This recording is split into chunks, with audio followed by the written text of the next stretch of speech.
Hi, I'm Dr. Stephanie McIver, Director of the New Mexico Black Mental Health Coalition. I and my colleagues in mental health are here today to help us observe International Human Rights Day on December 10th. 70 years ago, the United Nations ratified the Universal Declaration of Human Rights as a common standard for achievements for all peoples and all nations. It outlines the fundamental principles that every society around the globe needs for the betterment of all creation. As mental health providers, we believe that these fundamental principles are requirements for the optimal mental health of all people. This document also presents a beautiful ideal that we urge all to strive to, urge all societies to achieve. Join me and my colleagues as we present this Universal Declaration of Human Rights. Share it far and wide, and go to the website linked below to learn more about the Universal Declaration of Human Rights and for more information. We begin with the preamble. Whereas recognition of the inherent dignity and of the equal and inalienable rights of all members of the human family is the foundation of freedom, justice, and peace in the world. Whereas disregard and contempt for human rights have resulted in barbarous acts which have outraged the conscience of mankind, and the advent of a world in which human beings shall enjoy freedom of speech and belief and freedom from fear and want has been proclaimed as the highest aspiration of all the common people. Whereas it is essential, if man is not to be compelled to have recourse as a last resort to rebellion against tyranny and oppression, that human rights should be protected by rule of law. Whereas it is essential to promote the development of friendly relations between nations. Whereas the people of the United Nations have in the Charter reaffirmed their faith in fundamental human rights, in the dignity and worth of the human person, and in the equal rights of men and women, and have determined to promote social progress and better standards of life in larger freedom.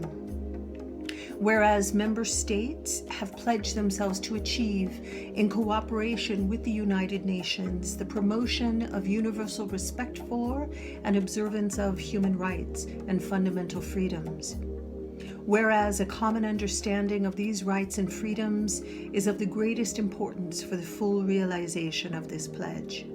Now, therefore, the General Assembly proclaims this Universal Declaration of Human Rights as a common standard of achievement for all peoples and all nations, to the end that every individual and every organ of society, keeping this declaration constantly in mind, shall strive by teaching and education to promote respect for these rights and freedoms, and by progressive measures, national and international, to secure their universal and effective recognition and observance, both among the peoples of member states themselves and among the peoples of territories under their jurisdiction.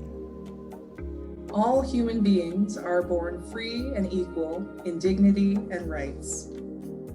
They are endowed with reason and conscience and should act towards one another in a spirit of brotherhood. Everyone is entitled to all the rights and freedoms set forth in this declaration, without distinction of any kind, such as race, color, sex, language, religion, political or other opinion, national or social origin, property, birth, or other status. Furthermore, no distinction shall be made on the basis of the political, jurisdictional, or international status of the country or territory to which a person belongs, whether it be independent, trust, non-self-governing, or such as race, color, sex, language, religion, political or other opinion, national or social origin, property, birth, or other status. Furthermore, no distinction shall be made on the basis of the political, jurisdictional, or international status of the country or territory to which a person belongs, whether it be independent, trust, non-self-governing, or any other limitation of sovereignty. Article 2 is meaningful to me as a clinical counselor because it asserts rights and freedoms are found beyond differences. When I'm doing my job well, I am honoring psychological differences by acknowledging one's divergence from the norm, whether it be psychiatric, moral, spiritual, intellectual, rights and freedoms follow. Article 2 recognizes there are differences between people, and this recognition is not enough to encourage the humanity unique in each individual.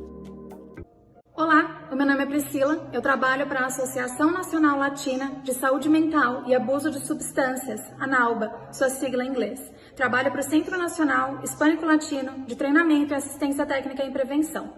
Hoje eu estou aqui para falar um pouquinho sobre a Declaração Universal dos Direitos Humanos, mais especificamente para refletir sobre o artigo número 3, que diz que todo ser humano tem direito à vida, à liberdade e à segurança pessoal. Infelizmente, é uma utopia acreditar que todas as pessoas no mundo têm esses direitos assegurados. Na verdade, eu nem preciso ir muito longe. Quando eu lembro, há 3 anos, quando eu ainda morava no Brasil, eu nunca senti que esses direitos me eram assegurados. A gente vive com medo de andar nas ruas, de usar o transporte público, de dirigir os nossos carros. Os carros, na verdade, têm um sulfilme. Os vidros são mais escuros, trazendo uma camada extra de proteção. Quem tem condições financeiras tem um carro blindado, à prova de balas. Quando dirigimos à noite, dificilmente paramos no semáforo vermelho. O medo de um possível assalto ou ataque é infinitamente maior do que o risco de infringir uma lei de trânsito.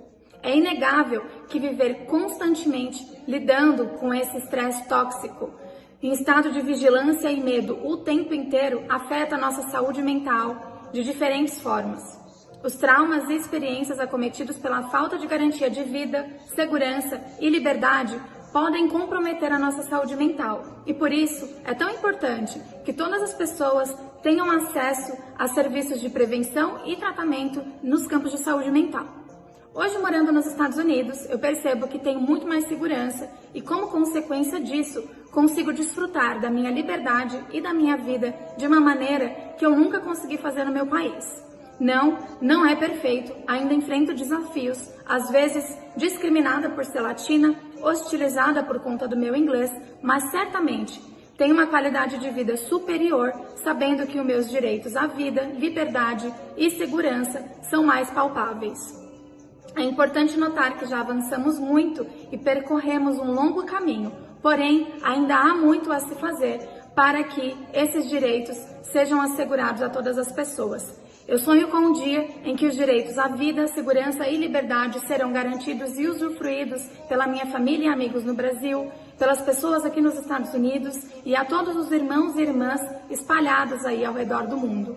Sonho com um dia que todos terão acesso a serviços de tratamento e prevenção na área da saúde mental, serviços customizados para atender às demandas e que sejam entregues de forma adequada, tanto linguística quanto culturalmente.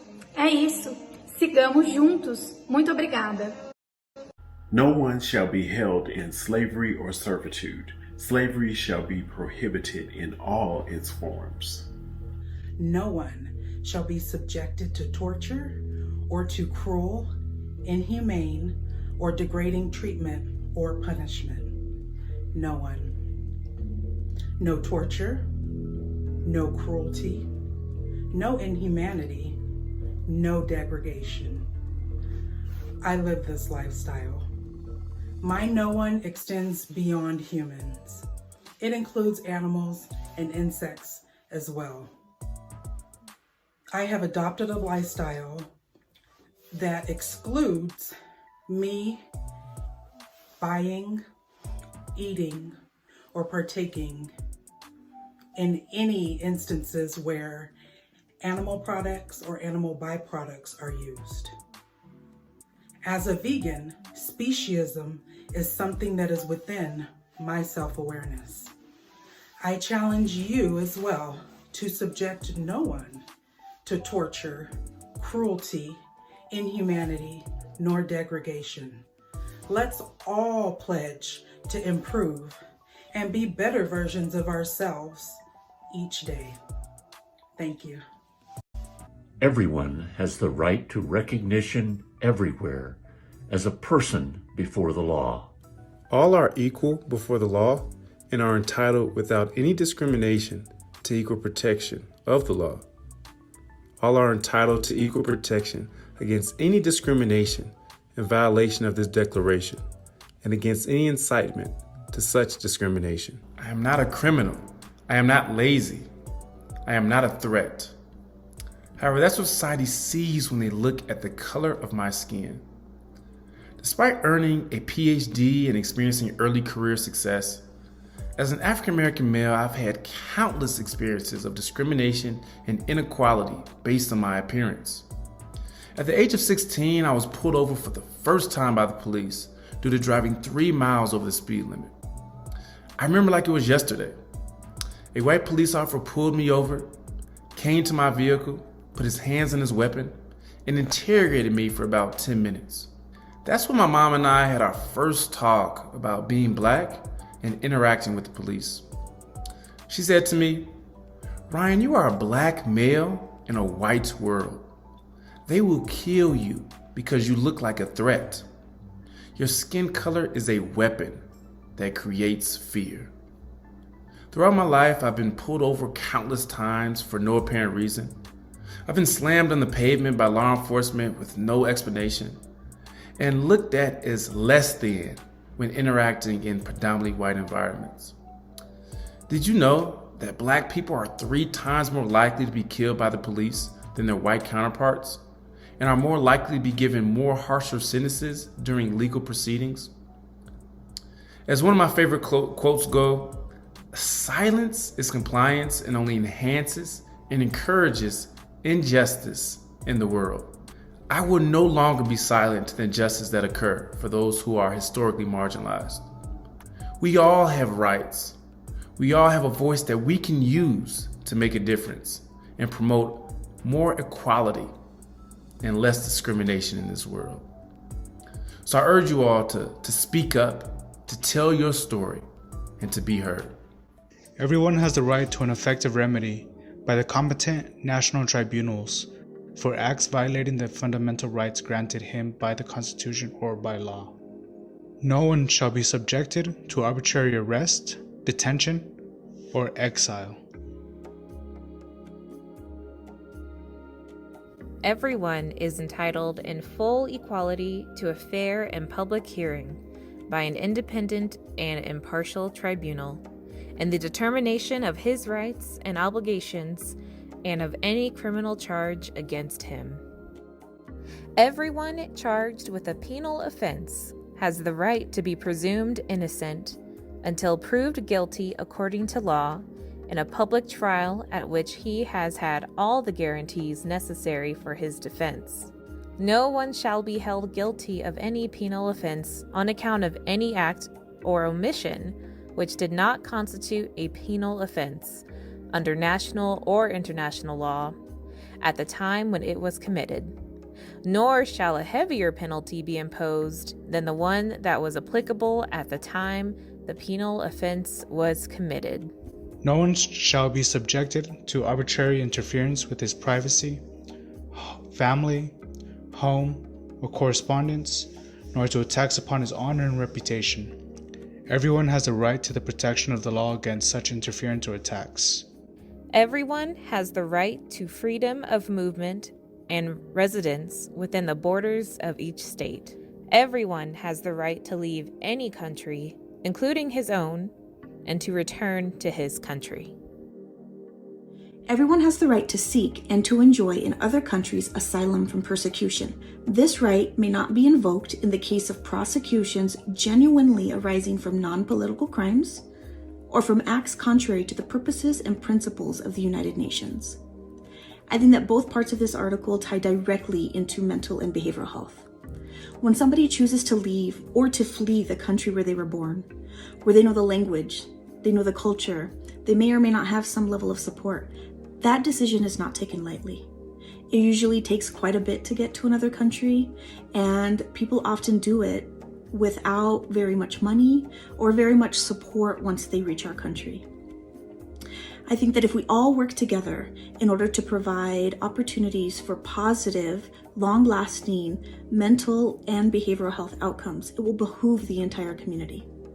We can do this by integrating culture in the services that we provide, providing services in the language where others speak or prefer to speak, creating workforce opportunities in our country so that the behavioral health workforce looks, sounds, and understands the culture of those seeking services.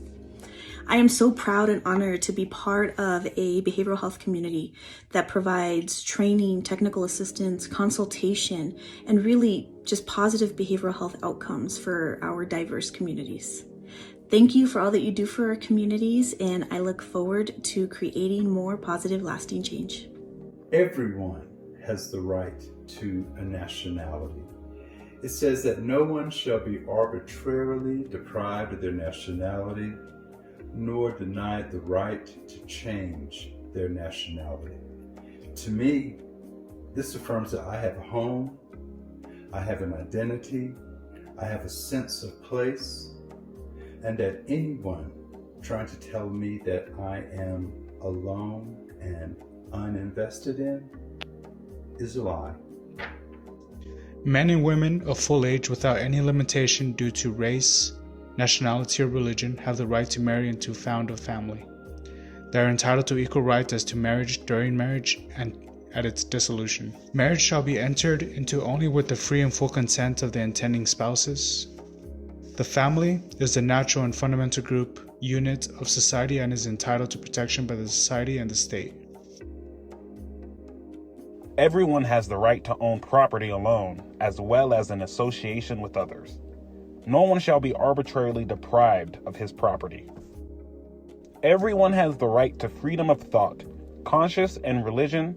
This right includes freedom to change his religion or belief, and freedom, either alone or in community with others and in public or private, to manifest his religion or belief in teaching, practice, worship, and observance. Everyone has the right to freedom of opinion and expression. This right includes freedom to hold opinions without interference and to seek, receive, and impart information and ideas through any media and regardless of frontiers. I love this declaration, and my vision for its full manifestation in this world and in this society is that everyone be included in that, and every form of expression be included in that. And our brothers and sisters in the trans community who are expressing gender in ways that some of us are uncomfortable with, I know that this declaration includes them. And for those of us who may not be experiencing wealth, I know that this is for them. And for those who are making sure our incarcerated brothers and sisters are not enslaved, I know that this is for them. And for anyone who chooses to step outside the herd and express themselves and their identities and their opinions and their voices that include all of us without fail, I know that this declaration is for them. Everyone has the right to freedom of peaceful assembly and association. No one may be compelled to belong to an association.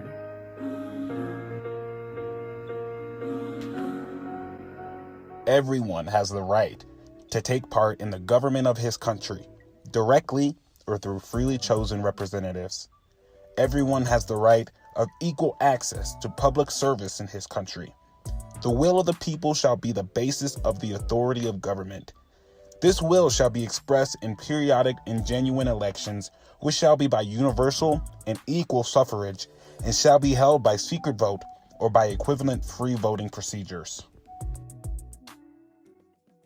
Everyone, as a member of society, has the right to Social Security and is entitled to realization through national effort and international cooperation and in accordance with the organization and resources of each state of the economic, social, and cultural rights indispensable for his dignity and the free development of his personality. Everyone has the right to work, to free choice of employment, to just and favorable conditions of work, and to protection against unemployment. Everyone, without any discrimination, has the right to equal pay for equal work.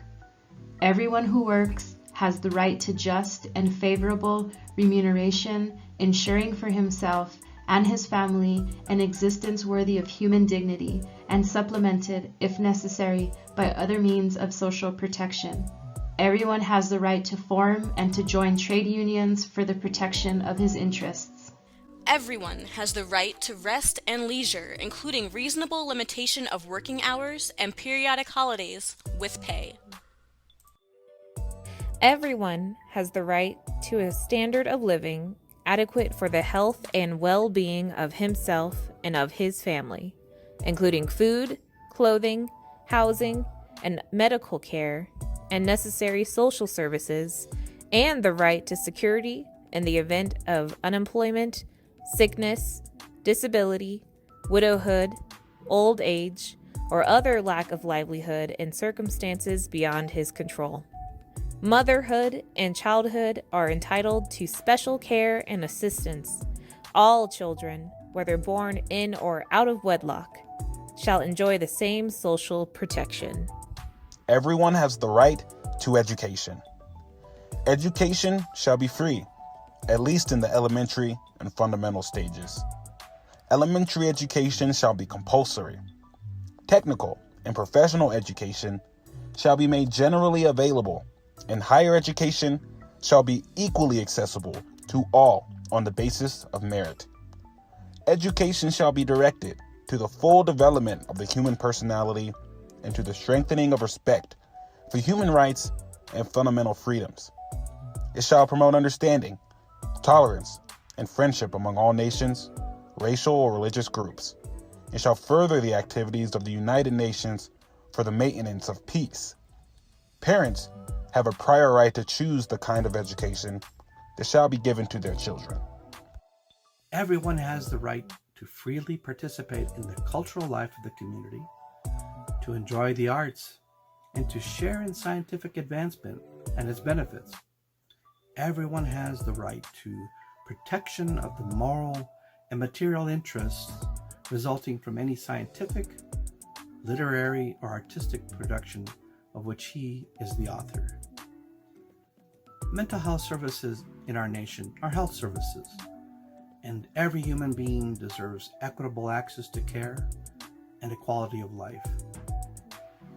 The National Latino Behavioral Association recognizes the importance of all these human rights as they apply to us individually, as citizens, residents, and members of society and of the global world. NALBA is very much cognizant that all of us shall do everything we can within our power to help protect these rights. It's for the well-being, welfare, and the safety of all humans. Hola, soy el Dr. Pierluigi Mancini.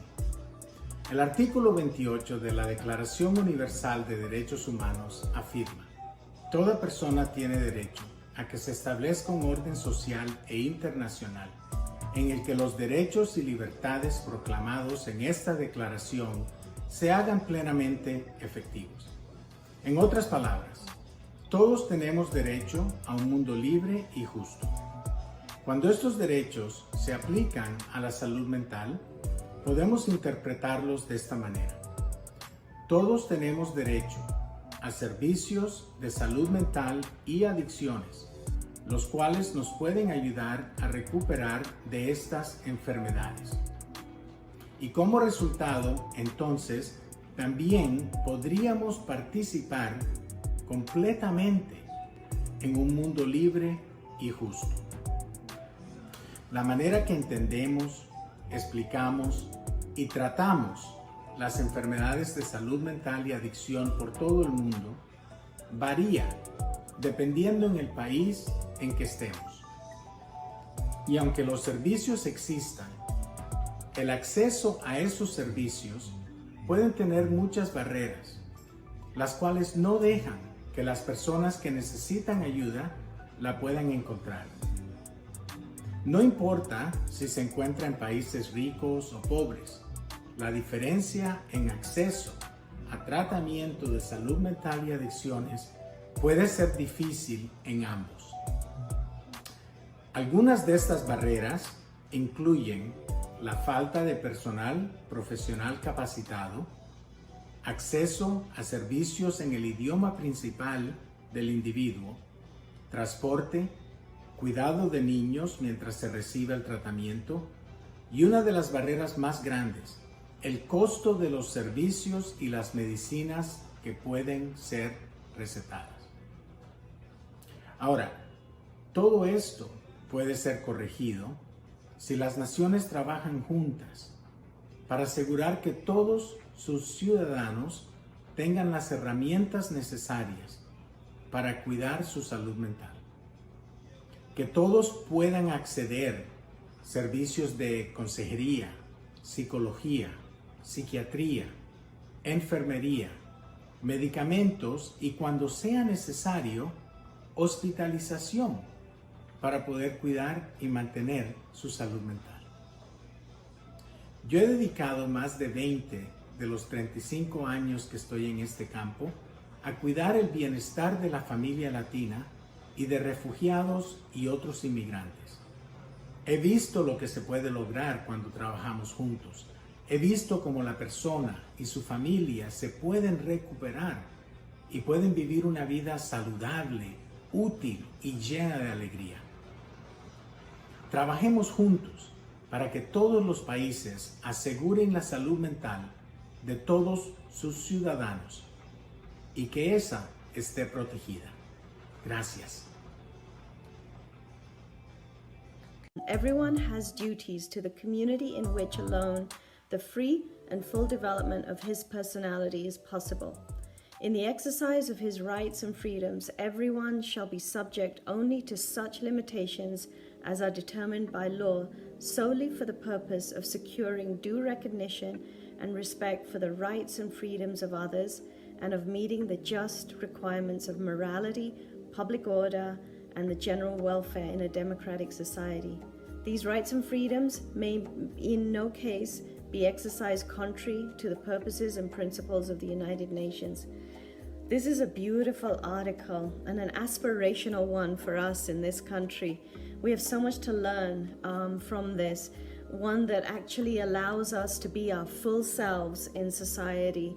And I'm fully aware that those rights for us in our society should not infringe on other people's rights. But I look around in our nation and I think that those rights haven't fully been actualized for so many, especially people of color. And so I think about how this article, if lived up to what it says in there, could really be a gift for our country. Nothing in this declaration may be interpreted as implying for any state, group, or person any right to engage in any activity, or to perform any act aimed at the destruction of any of the rights and freedoms set forth herein.